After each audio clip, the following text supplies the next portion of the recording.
Hello friends, मैं अभिषेक स्वागत करता हूं आपका इस चैनल में।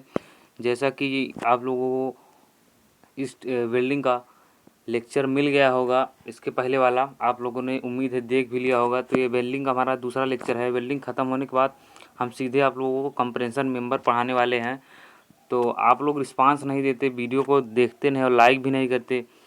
तो इस आपसे रिक्वेस्ट है कि आप देखा करिए वीडियो को, क्योंकि इसके बाद कंप्रेशन मेंबर मैं पढ़ाने वाला हूं। तो लेक्चर एक दूसरे से कनेक्टेड हैं, नहीं देखेंगे तो समझ नहीं आएगा। तो चलिए स्टार्ट करते हैं। तो थिकनेस ऑफ थ्रोट की बात मैं यहाँ पर करने वाला हूँ। तो ये होता क्या है आखिर, आइए जानते हैं। थिकनेस ऑफ थ्रोट वेल्ड की मेन थिकनेस, जहाँ वेल्ड फेल होता है उसी को हम थिकनेस ऑफ थ्रोट कहते हैं। मतलब जहाँ पर प्लेट, जिस वेल्डिंग पर जहाँ वेल्डिंग कमज़ोर है, जहाँ पर वहाँ से प्लेट फेल कर जाए तो उसे हम थिकनेस ऑफ थ्रोट कहते हैं। वेल्ड की फेलियर प्लेन थिकनेस की थ्रोट से होकर जाती है। Thickness of throat weld face के एंगल पर डिपेंड करता है कि आखिर उसका एंगल कितना है। तो मैं आगे बढ़ता हूँ। यहाँ पर डेरिवेशन किया गया है कि किस तरीके से यहाँ पर वेल्डिंग की गई है। देखिए यहाँ पे 45 डिग्री पर ये कोण है, उसके बाद ये 90 डिग्री पर है। तो इस तरीके से कुछ यहाँ पे वेल्डिंग की गई है। यहाँ पर टी इसकी थिकनेस है, यस इसकी वेल्डिंग की गई लंबाई है, और यस भी नीचे की लंबाई, इस प्लेट तक जहाँ तक लंबाई पर वेल्डिंग की गई है उसकी लंबाई है। तो यहाँ पर हम देखते हैं, तो हम फार्मूला लगाते हैं। साइन थीटा बराबर 45 डिग्री पर हम वेल्डिंग किए हैं। इसके बीच का कोण अगर 45 डिग्री होगा अगर, तो देखिए तो यहाँ पर P अपान H होगा, यानी जो इसकी लंबाई लंब अपान कर्ण, जो इसकी लंबाई होगी और इसकी जो कर्ण की लंबाई होगी। तो यहाँ पर देखिए हम इसका मान रखते हैं। तो इसका मान t है, ये देखिए यहाँ पर इसका मान t रखा गया है। और यहाँ पर यस का मान जो है, ये देखिए ये जो लंब है इसका मान यस है। और यहाँ पर साइन 45 का मान हम रखेंगे। तो यहाँ पर हम निकाल रहे हैं। तो देखिए थिकनेस ऑफ थ्रोट का मान हम निकाले हैं। तो ये आया है कि अगर इसकी थिकनेस में से वेल्डिंग को गुणा कर दिया जाए, यानी लगभग 0.7 गुना वेल्डिंग की जो है थिकनेस ऑफ थ्रोट होती है। के की वैल्यू 60 से 90 के बीच यस साइज ऑफ वेल्ड है। तो हम के की वैल्यू 60 से 90 के बीच कुछ भी लेते हैं। तो यहाँ पर हम टी बराबर के इंटू यस, तो यहाँ पर के कांस्टेंट है, मतलब कि कितने डिग्री पर झुकाव एंगल है, और उसके बाद यस वेल्ड की गई लंबाई है। तो यहाँ पर हम देखते हैं कि कितने डिग्री एंगल पर कितना के का मान होता है। तो यहाँ पर उस वैल्यू को दिया गया है।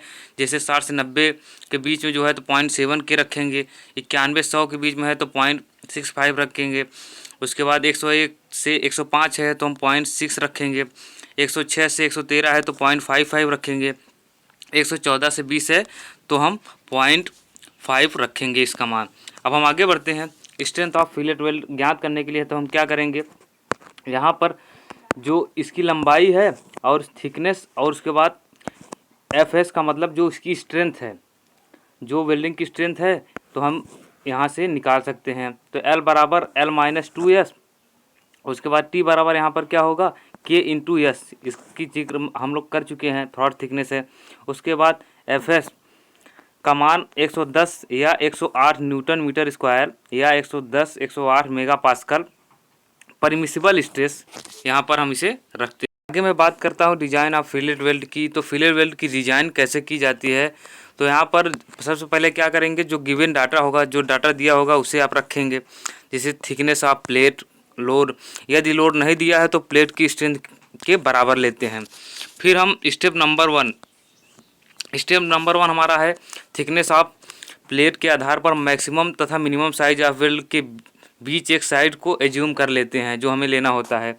उसके बाद स्टेप नंबर सेकंड हमारा है साइज ऑफ वेल्ड के आधार पर थिकनेस ऑफ थ्रोट का मान ज्ञात कर लेते हैं। वही के इंटू एस का मान हम यहाँ से ज्ञात कर लेते हैं। उसके बाद हम निम्नलिखित फार्मूला से वेल्ड की इफेक्टिव लेंथ भी ज्ञात कर लेते हैं कि लोड दिया है, यह थिकनेस है, टी थिकनेस ऑफ प्लेट है, एफ एस परमिसिबल स्ट्रेस है। तो यहाँ से एल बराबर रख के हम वेल्डिंग की लंबाई निकाल लेंगे।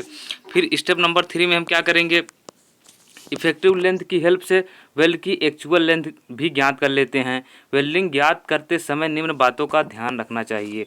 पहली बात तो यहाँ पर कहा है कि जो बी का मान है वह L से कम नहीं होना चाहिए। उसके बाद मिनिमम लैपिंग, कम से कम मिनिमम लैपिंग 5T से कम नहीं होनी चाहिए और मैक्सिमम लैपिंग 16, इसकी थिकनेस से 16 गुना से कम नहीं होनी चाहिए। उसके बाद एंड ऑफ वेल्ड का मान जो है, इसका मान 2S से कम नहीं होना चाहिए। फिर हम आगे बढ़ते हैं, हम स्लॉट वेल्ड की बात करते हैं। जब रिवेट की लैपिंग फिक्स कर दें तथा वेल्डिंग के लिए पर्याप्त स्ट्रेंथ ना हो तो वेल्ड की लेंथ बढ़ाने के लिए खांचा काट लेते हैं। इस वेल्ड को स्लॉट वेल्ड कहते हैं। जैसे कि यहाँ पर देखिए कुछ इस तरीका का अरेंजमेंट हम कर देते हैं, तो इस तरीके के अरेंजमेंट को ही हम स्लॉट वेल्डिंग कहते हैं। अब हम आगे बढ़ते हैं, यहाँ पर प्लग वेल्ड की बात करते हैं। जब साइड वेल्ड के बीच की डिस्टेंस बी लैपिंग L से अधिक हो तो इस बीच में ग्रूव काट कर प्लेट को प्लग कर देते हैं। लेकिन यहाँ पर दिया है जो इसकी लंबाई है, इसकी विड्थ ज़्यादा होगी इसकी लंबाई से। जो यहाँ पे वेल्डिंग की गई है, वेल्डिंग की लंबाई जो यहाँ पर दी गई है, इससे ज़्यादा इसकी विड्थ का मान होना चाहिए। अब हम आगे बढ़ते हैं, बट वेल्ड की बात करते हैं। जब दो प्लेट्स को एक ही प्लेन में रखकर वेल्ड की हेल्प से जोड़ा जाए तो उस ज्वाइंट को बट वेल्ड कहते हैं। उसके बाद है पेंट्रेशन के आधार पर बट वेल्ड को निम्नलिखित दो पार्ट्स में डिवाइड किया गया है। तो यहाँ पर इनकम्प्लीट पेंट्रेशन बट वेल्ड, तो यहाँ पर स्क्वायर बट वेल्ड है। यहाँ पर देखिए इस तरीके से कुछ इसे जोड़ा गया है, यहाँ पर दोनों इसके भाग बराबर हैं, स्क्वायर तरीके से हैं। उसके बाद सिंगल वी वेल्ड है, तो इसके शेप के आधार पर देखिए वी आकार का है। उसके बाद सिंगल यू बट वेल्ड है। उसके बाद सिंगल जे बट वेल्ड है, देखिए जे आकार का है। उसके बाद सिंगल ब्रेवेल्ड बट वेल्ड है, तो ये देखिए इस आकार का है। इसके साइज के आधार पर इसके नाम को रखा गया है। उसके बाद कंप्लीट पेंट्रेशन बट वेल्ड, तो यहाँ पर देखिए बट वेल्ड वी आकार का है, डबल वी मतलब उसी का है, डबल ऊपर भी देखिए कुछ ही तरीके से ऊपर भी और नीचे की तरफ दोनों तरफ बिल्डिंग कर दी गई है, तो इसी के नाम को चेंज कर दिया गया है, बस बाकी कुछ है नहीं, इसे आप देख लीजिएगा। उसके बाद थिकनेस ऑफ थ्रोड की यहाँ पर बात की गई है। यहाँ पे बताया गया है कि फॉर इनकमिंग पेंट्रेशन वेल्ड, तो इसके थिकनेस का 5/8 गुना थिनर प्लेट के थिकनेस का 5/8 गुना रखा जाता है। For complete penetration butt weld को थिकनेस ऑफ थिनर प्लेट के बराबर ही रखा जाता है। एक्चुअल लेंथ की मैं बात करता हूँ, जितनी लेंथ में वेल्डिंग की जाती है उसे एक्चुअल लेंथ कहते हैं। इफेक्टिव लेंथ वह लेंथ जो स्ट्रेंथ ज्ञात करने के लिए कंसीडर की जाती है उसे हम इफेक्टिव लेंथ कहते हैं। जैसे L में से L जितनी लंबाई है उसकी पूरी, उसके बाद जितनी वेल्डिंग की गई है हम उसे घटा देते हैं। जैसे -2S वेल्डिंग की गई है तो हम उसे इफेक्टिव लेंथ वहाँ से निकाल लेते हैं। अब हम आगे बढ़ते हैं कि जैसे स्ट्रेंथ ऑफ बट वेल्ड की बात करता है, तो यहाँ पर देखिए इसकी स्ट्रेंथ निकालने के लिए इसकी लंबाई, थिकनेस और उसके बाद परमिसिबल स्ट्रेस से गुणा कर देंगे। यहाँ पर परमिसिबल स्ट्रेस का मान 142 से 148 मेगापास्कल रखेंगे। तो यहाँ पर L बराबर क्या होगा, इसका जो लोड है उसके बाद प्लेट की थिकनेस परमिसिबल स्ट्रेस से गुणा कर देंगे तो हम इसकी लंबाई निकाल लेंगे। और यहाँ पर कुछ पॉइंट दिया गया है, यदि लोड ना दिया हो तो प्लेट की स्ट्रेंथ का मान लेते हैं।